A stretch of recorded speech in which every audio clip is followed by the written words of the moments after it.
quite fast because you know everything probably about the patency capsule. You know that one of the main contraindications for capsule endoscopy is stricture. And actually, we now consider the stricture itself not a real contraindication, but a relative contraindication. Теперь мы быстро поговорим о противопоказаниях. Мы говорим о том, структура тонкой кишки. Если мы раньше считали, что это абсолютно противопоказание, сегодня мы не считаем, а считаем, что это относительно противопоказание. For sure, when we have a stricture like this, we are a little bit worried about performing capsule endoscopy. Естественно, когда мы видим такое изображение, структуру тонкой кишки, мы начинаем волноваться, следует ли проводить исследование эндоскопической капсулы. Okay, but we have this patency capsule. The patency capsule is a dissolvable capsule. Но мы сегодня имеем patency капсулу, это капсула, которая растворяется. Has this lactose body with some barium, so we can follow the capsule using X-ray. Капсула покрыта лактозой, и в составе есть рентген-позитивный материал. It stays intact for about 30 hours, and after these 30 hours, then the dissolution process starts, beginning from these two small windows. И капсула сохраняет свою целостность 30 часов, после этого начинает биодеградировать, начиная с фланков. And this is the procedure that we use. So the day before, we ask patients to have a normal life, but from noon, then it's only like liquid diet. Then we have the capsule ingestion, the patency capsule ingestion, and then we ask patient to look at the stool. Подготовка к назначению патенции, значит, накануне обычной диеты, к вечеру просим пациентов принимать только жидкость, утром мы даем больному проглотить эту капсулу и просим, чтобы он следил, когда она появится в стуле. If nothing happened, so the patient is not able to see the capsule excreted within 30 hours, after 30 hours we call back the patient and we scan. We used to scan with this one, but I don't think it's not anymore available. We scan with X-ray. И если прошло 30 часов и капсула не появилась скала, мы больного приглашаем заново и сканируем, выполняя рентгеновские исследования. So if the capsule is in the small bowel, it means that we have stricture. If the capsule is in the colon or is not, because it was excreted, it means that even if the patient has a radiological stricture, the capsule was able to pass through the stricture. Если прошло 30 часов и мы видим, что капсула сохраняется в тонкой кишке, значит мы понимаем, что есть структура. А если капсула находится в толстой кишке или ее вообще нет, то мы понимаем, что обычная капсула спокойно пройдет это препятствие. So what we ask the patient is to look at the stool and to bring back the capsule to the physician. This is important because we should define what is intact and what is not intact. So sometimes the patient gets a little bit confused about this. So I won't look at the patency capsule. And usually, when the body of the patency capsule is intact, it means that the patency is confirmed. The patient can have the pill cap.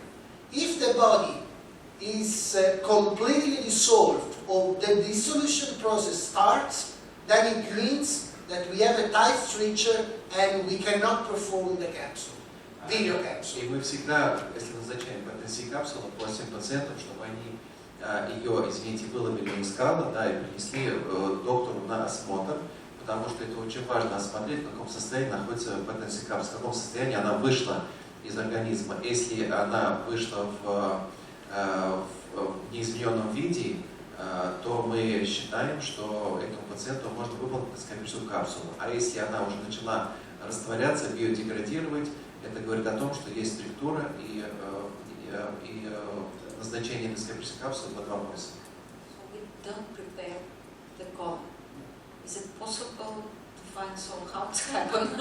It's really very difficult. Мы не производим подготовку тонкой кишки. They used to provide some devices, but we provide like a stick, so where, Each time yeah, the patient should find unfortunately. Yeah, it's quite easy. constipation, for example. Yeah, this is an important question, because if the patency is not out, how we can see if is in the small bowel or is in the colon? Sometimes it's not easy. So the English, the people from England, they don't like very much explain. They prefer to scan the patients. And scanning the patients, so they have a better understanding if it's the patency is in the small bowel, or so using CT scan if it's in the small bowel or in the colon. Обсуждался вопрос, как же все-таки пациенту эту капсулу выловить из каловых масс, то они представляют какое-то специальное устройство для этого, какое-то выдается, или что они дают специальную палочку, с помощью которой пациент должен эту капсулу выловить, там, привести доктору. А дальше, если этого не происходит, тогда уже доктор выполняет рентгеновское изображение чаще всего. Но в Великобритании, например, не любят рентген, они любят назначать КТ, когда у них больше понимания, где находится, именно четко, где находится в данный момент Patency Capsule. So this is a patient, you see, this was when we tested the first generation of patency. Now we are using that. At that time there was only one dome. Now we have two domes. This is a tight stricture. The patency was able to pass through the stricture, and then it doesn't work the video, but trust me, we can see the stricture. This Crohn's disease patient, and the capsule was able to go through the stricture. So, just to have an idea, the patency capsule is not intended to detect stricture. Okay? The patency capsule is intended to detect functional patency, because here we have a stricture, and if we use the patency to detect the stricture, it doesn't work. In fact, the patency was able to pass through the stricture. So it's not intended to detect stricture, but is intended to prove the functional patency of the small bowel. Клинический пример о том, что у пациента, страдающего заболеванием Крона, вот на мы видим на рентгенографии, на эригоскопии мы видим структура заболевания Крона, структура тонкой кишки терминального отдела. Вот. И Patency капсула именно, и вот внизу изображение Patency капсулы, как она уже вышла из организма. Пациент ее принес. Соответственно, прошло меньше 30 часов, она начала растворяться. То есть Patency капсула принципиально нужна не для того, чтобы выявить структуру, а для того, чтобы определить возможность выполнения в дальнейшем такого метода, как эндоскопическая капсула. То есть сможет ли эндоскопическая капсула преодолеть эту структуру. So, and I conclude, it's finished really with patency. Should I perform Patency capsule in all my patients? The answer is no. It's important, again, to go back to the previous lecture, select our patient, so have a complete medical history, and if this patient is a high-risk patient, then we offer this patient the Patency capsule. So, ESG does not recommend Patency capsule to all our patients, but also in patients at increased risk of capsule retention. Возвращаясь к вопросу о рекомендациях, нужно ли назначать Patency капсулу всем пациентам, которым подлежит эндоскопическая капсула? Ответ нет.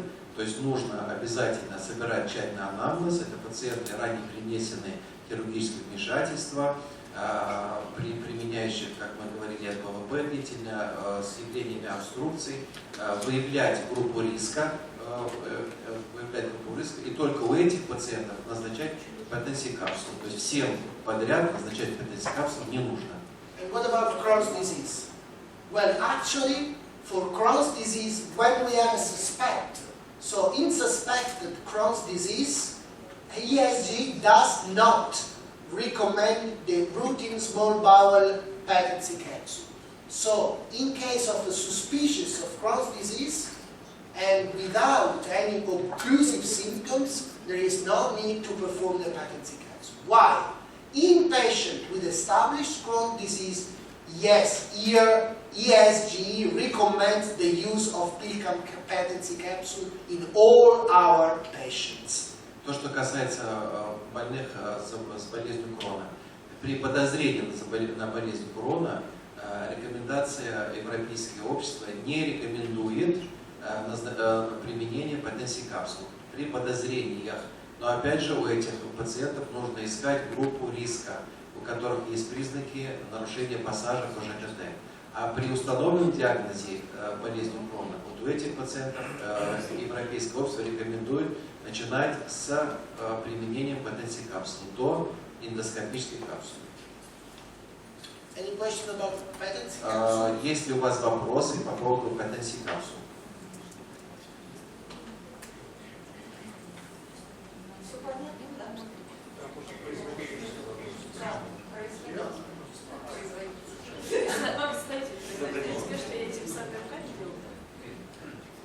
По аналогии с баллонами, которые ставятся в желудок, немножко в стороне, их наполняют метиленовой синью. Нельзя ли в эти капсулы тоже внутри заполнить метиленовой синью? Когда капсула стоит, начинает растворяться, то происходит окрашивание мочи. Это говорит о том, что капсула задержалась, и проще следить, наверное, за мочой, чем за стулом. Кстати, я вас поняла, интересная идея. Откровенно говоря, я не слышала о том, чтобы что-то обсуждалось такого порядка на уровне производителя. Я на самом деле могу вашу идею передать коллегам к рассмотрению. Мне кажется, что идея здравая. Желудочные баллоны, когда ставят бариатрическое лечение, их заполняют метиленовой синью. Если баллон начинает протекать, то это окрашивание мочи, и это сигнал для... Я вас слушала. Давайте спросим. Единственное, оставьте тогда свои контакты. Я сейчас в перерыве, для того, чтобы я могла с тобой добраться. Первое. Да.